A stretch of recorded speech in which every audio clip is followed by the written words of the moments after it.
নমস্কার, আমি কৃষ্ণনগর লোকসভা কেন্দ্রের তৃণমূল কংগ্রেসের সাংসদ মহুয়া মৈত্র বলছি।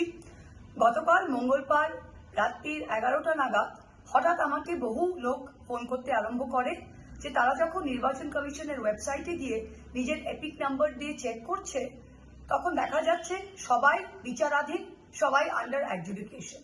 অথচ 28শে ফেব্রুয়ারি যে ফাইনাল লিস্ট প্রকাশ হয়েছিল, এই ভোটাররা ক্লিয়ার ছিল, ওকে ছিল। আমি তখন নিজেই ইসিআই ওয়েবসাইটে গিয়ে আমার নিজের এপিক নাম্বার নিয়ে যখন দেখলাম আমিও বিচারাধীন।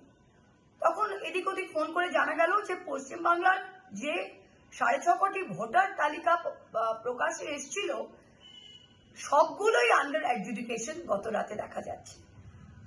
আতঙ্কে ভয়ে মানুষ এদিক ওদিক ফোন করছে, কি করবে জানে না, কোনো প্রশ্নের উত্তরই আমরা পাচ্ছি না। হঠাৎ রাত্রি 2টোর সময় আবার সেই ওয়েবসাইটে আবার এই বিচারাধীন স্ট্যাম্পটা তুলে দেওয়া হয় এবং ভোটারগুলোকে ওকে করা হয়।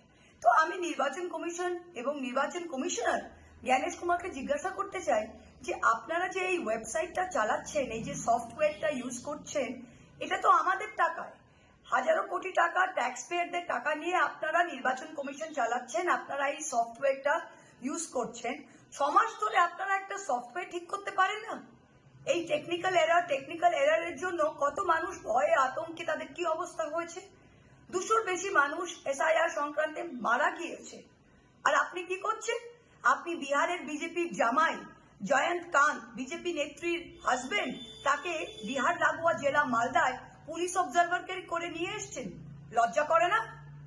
আপনি বাঁকুড়ায়, আপনি কি অন্ধ? বাঁকুড়ার বিজেপি এমএলএ, বাঁকুড়ার বিজেপি নেতা সিআরপিএফ এর জওয়ানকে দিয়ে মুটের মতো, কুলির মতো বিজেপির পদ্মফুলের ফ্ল্যাগ, বিজেপির পদ্মফুলের ফ্লেক্স তুলে ঘুরে বেড়াচ্ছে। ছবি দেখিয়েছি আমরা। আপনি কি অন্ধ? আপনার চোখে পড়ে না?